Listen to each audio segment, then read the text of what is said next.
श्री स्वामी समर्थ।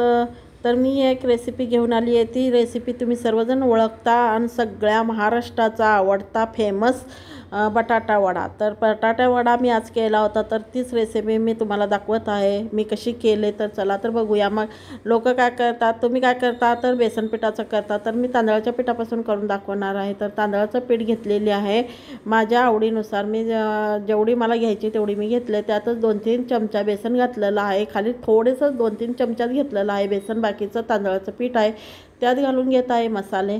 1 चमचा आवडीनुसार मीठ घातलेलं आहे, हळद घातलेली आहे आवडीनुसार, चटणी घातलेली आहे, धने पावडर घातलेला आहे 1 चमचा, 1 चमचा ओवा घेतलेला आहे, ओवा दोन्ही हाताने मॅश करून घातलेला आहे।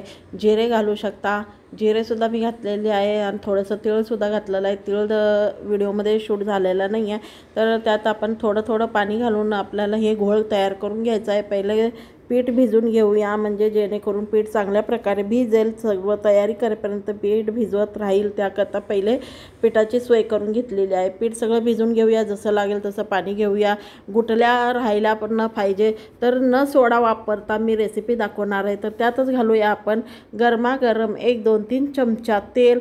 थंड बी घालू शकता, गरमसुद्धा घालू शकता, त्याचं काही नाही आहे।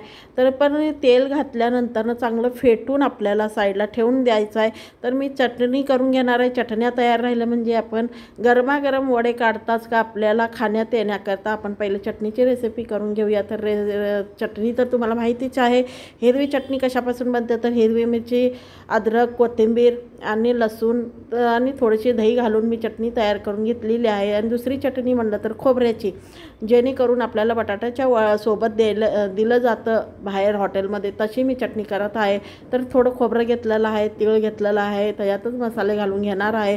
हळद, मीठ आणि लाल तिखट, जिरे, लाल तिखट, धने पावडर आणि थोडंसं लसूण घालून चटणी तयार झालेली आहे।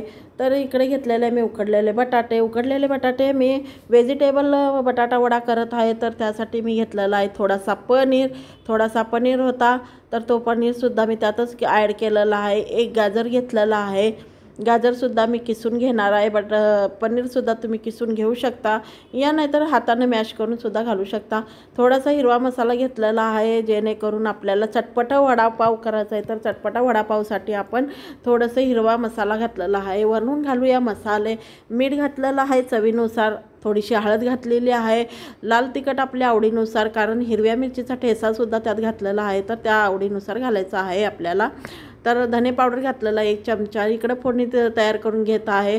थोडंसं तेल गरम करून त्यात जिरे, मोहरी, कढीपत्ता घालून ती फोडणी त्यात घालून घेणार आहे। आणि वरून थोडंसं वटाणे घालून घेतलेलं आहे, ती वरनं कोथिंबीर घालून घेतलेली आहे। सगळं काही मिक्स करून त्याचे आपल्याला छोटे छोटे गोळे तयार करून घ्यायचं आहे।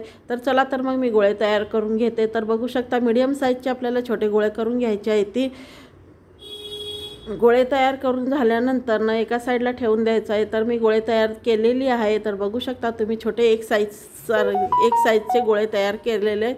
आणि त्या घोळमध्ये जो आपण तांदळाच्या पिठाचा घोळ तयार केला होता, त्याच्यामध्ये थोडीशी कोथिंबीर घालून आणि ते गोळा त्यात हाताचा वापर करायचा नाही आपल्याला, तर ते गोळा घालून चांगलं टिप करून, म्हणजे ते सर्व बाजूनी आपल्याला ते गोळ्याला पीठ लागलं पाहिजे, अशा प्रकारे आपण त्याला चमच्याच्या साह्यानं त्याला असं सगळीकडनं फिरून, असं साईडनं सगळीकडनं फिरून आपल्याला अज्जातमध्ये तेलामध्ये सोडायचा आहे, जेणेकरून तो चांगल्या प्रकारे तळला जाईल, मसाला वर येणार नाही, तर सगळीकडे पीठ लागलं जाणार। तर हा बघा वडा तयार झालेला आहे। तुम्हाला दुसरा बॅचसुद्धा मी दाखवत आहे, दुसऱ्या बॅचलासुद्धा मी तळत आहे।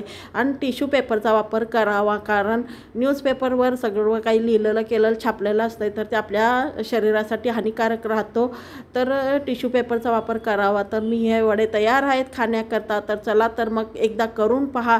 हिरवी चटणी आणि जो मसाला लाल तिखट केला होता, तो लाल तिखट मसालासुद्धा मी तीळ आणि खोबऱ्याचा तो मसाला तयार आहे। तर ते चला तर मग तुम्हाला कशी वाटली रेसिपी, चांगली वाटली तर शेअर जरूर करा, लाईक करा, शेअर करा, कमेंट करून सांगा की कशी झाली ही वड्याची रेसिपी। तर पाव तर नव्हते घरात, तर म्हटलं ही साधं असंच खाऊ।